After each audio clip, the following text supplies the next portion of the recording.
I'm delighted now to join my friend huddled on the streets of Jerusalem, where with my diminished voice, and for that I apologize, nevertheless, I sing Amazing Grace. How sweet the sound that saved a wretch like me. I once was lost, but now am found. Was blind, but now I see.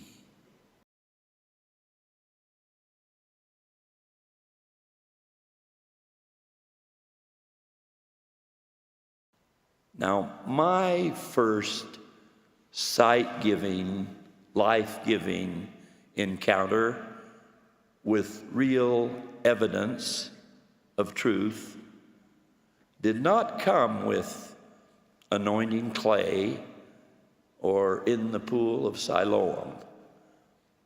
No, the instruments of truth that brought my healing from the Lord came as pages in a book. Yes, the Book of Mormon, another testament of Jesus Christ.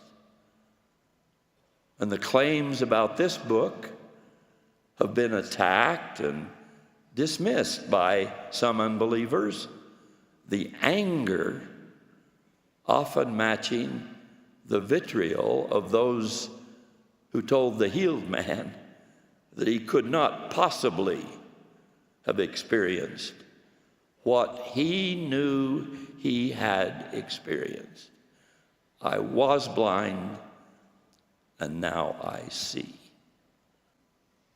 In any case, the impact in my life of the Book of Mormon is no less miraculous than was the application of spit and dirt placed on a blind man's eyes.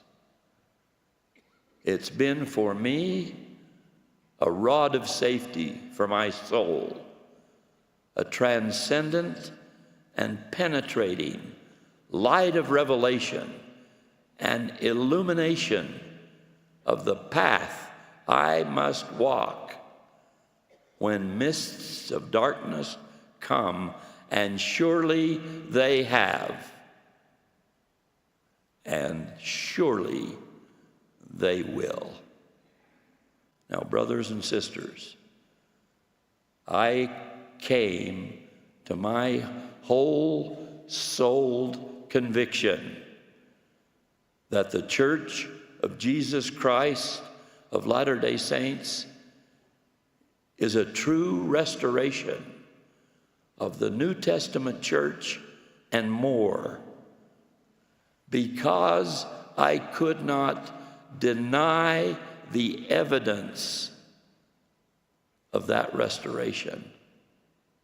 God ministered unto him by an holy angel, whose countenance was as lightning, and whose garments were pure and white above all other whiteness, and gave unto him commandments which inspired him, and gave him power from on high, by the means which were before prepared to translate the Book of Mormon, which contains a record of a fallen people, and the fullness of the gospel of Jesus Christ to the Gentiles and to the Jews also, which was given by inspiration, and is confirmed to others by the ministering of angels, and is declared unto the world by them, proving to the world that the Holy Scriptures are true, and that God does inspire men, and call them to his holy work in this age and generation, as well as in generations of old, thereby showing that he is the same God yesterday, today, and forever.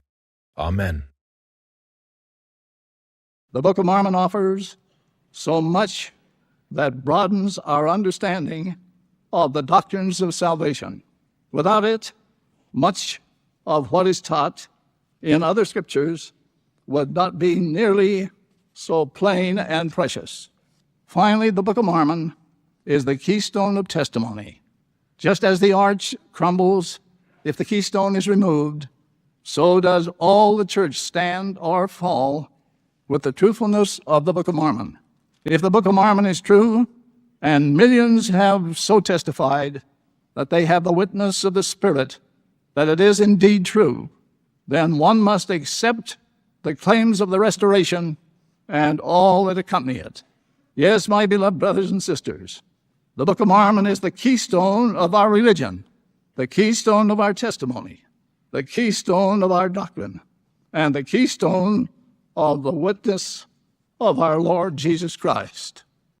We invite all men everywhere to read the Book of Mormon, to ponder in their hearts the message it contains, and then to ask God, the Eternal Father, in the name of Christ, if the book is true.